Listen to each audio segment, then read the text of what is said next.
Dalton Knecht babalik sa Warriors, Mark Williams sa Hornets.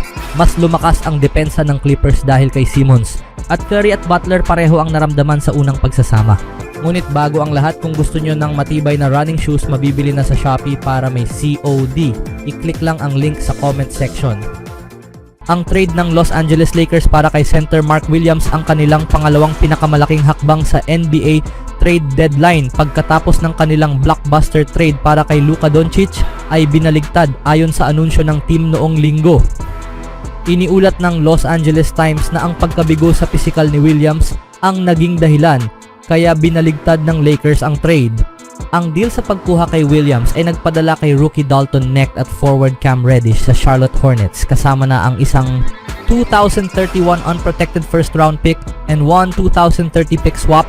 Kinailangan ng Lakers ng isang malaking manlalaro matapos nilang ipagpalit si Anthony Davis sa Dallas Mavericks sa package para kay Doncic, at ang 7-feet player ay akma sa kanilang pangangailangan.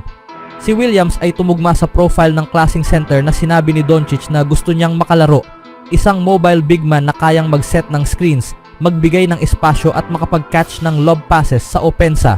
Sa kasamaang palad, ang team ay muling kulang sa front line at si Jackson Hayes na lamang ang center na nakalista sa roster ng LA ngayong panahon.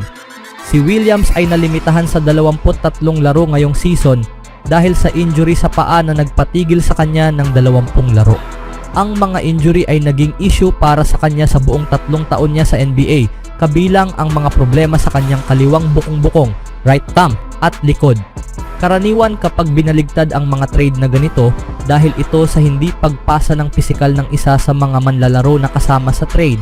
Si Williams ay may mahabang kasaysayan ng injury at iniulat ni Shams Charania ng ESPN na ipinakita ng pisikal ni Williams ang maraming issue. Ngunit wala sa mga ito ay nauugnay sa kanyang likod. Noong linggo ng araw, tinukoy ng Hornets ang Lakers bilang ang ibang team sa isang pahayag at sinabi nilang masaya silang tanggapin si Williams pabalik sa kanilang prangkisa. Masaya kaming tanggapin si Mark pabalik sa aming Hornets organization, ayon sa pahayag ng team. Matapos ang agresibong panghihikayat ng ibang koponan kay Mark, nagdesisyon kaming ipagpalit siya. Laging mataas ang aming respeto sa talento, sipag at karakter ni Mark. Kami ay nasasabik na makita siyang muling makasama ang aming roster bilang isang dynamic na presensya sa starting center position.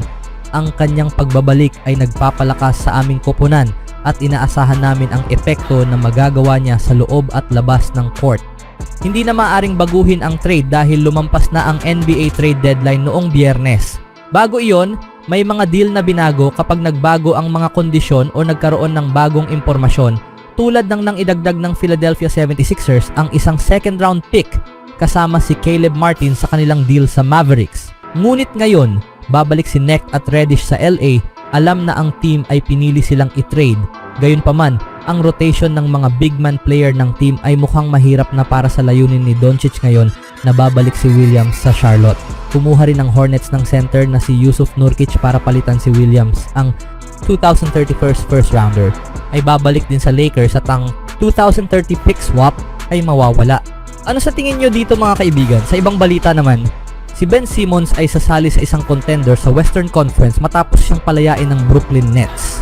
Ang 6'10" guard ay pipirma sa Los Angeles Clippers matapos maklear ang waivers, ayon kay Shams Charania ng ESPN. Si Simmons, 28 taong gulang, ay lilipat mula sa isa sa pinakamahihinang team sa NBA patungo sa isang koponan na kasalukuyang nasa playoff race. Ang Brooklyn ay nasa ika-12 pwesto sa Eastern Conference na may record na 18-34 at nakatuon sa pag-asang manalo sa NBA Draft Lottery upang makuha ang top prospect na si Cooper Flagg mula sa Duke.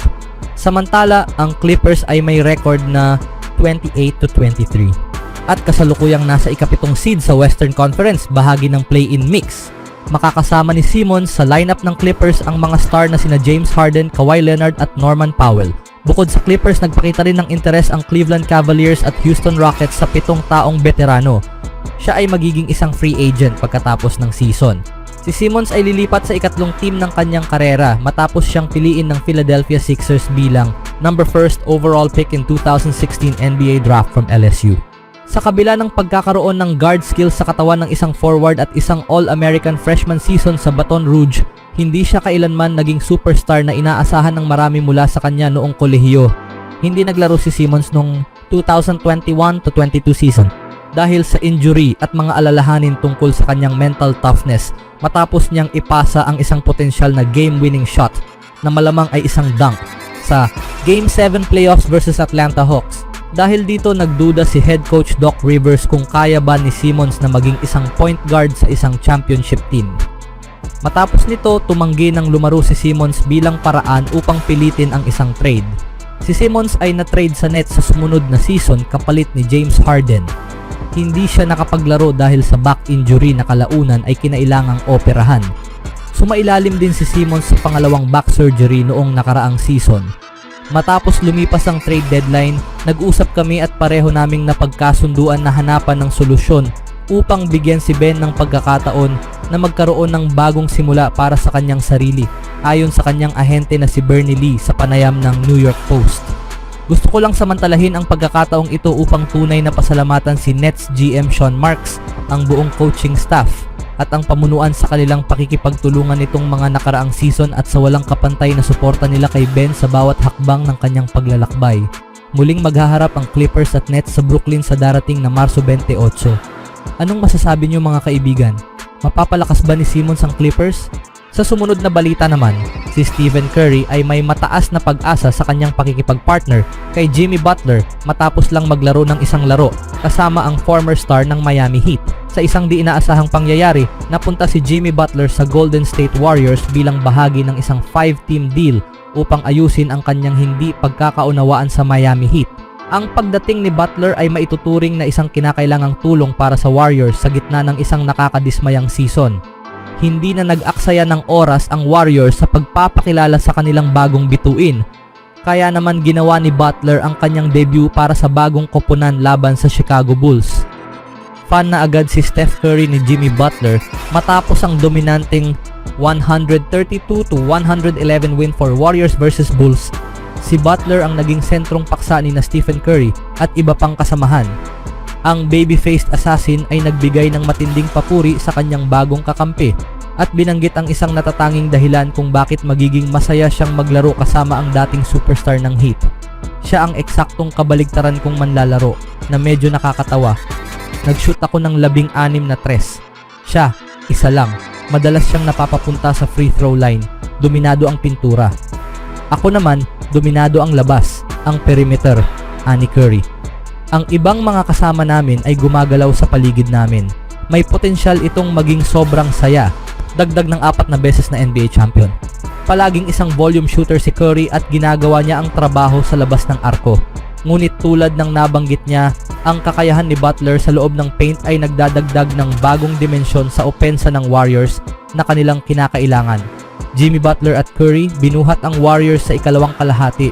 Sa kabila ng mahinang unang kalahati ng laro para sa Warriors, pinangunahan ni na Butler at Curry ang koponan sa isang blowout matapos magpakitang gilas sa second half.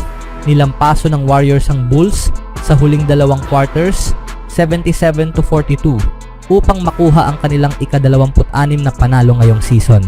Sa kanyang unang laro bilang isang Warrior, nagpakitang gilas si Butler matapos magtala ng 25 puntos, 2 rebounds at 4 na assists. Dahil nasa ika-11 pwesto pa rin ang Warriors sa Western Conference, tiyak na malaking tulong ang ganitong klase ng performance mula sa 6 na beses na NBA All-Star sa bawat laro. Matapos ang laro, pareho rin ang naramdaman ni Butler sa unang paglalaro kasama si Curry. Sinasabi nila na ang mga magkasalungat ay nagkakatuluyan sa buhay, sabi ni Butler tungkol kay Curry. Sa tingin ko, hindi ko maisip ang isang mas magandang komplemento para sa kanya at ganun din siya sa akin.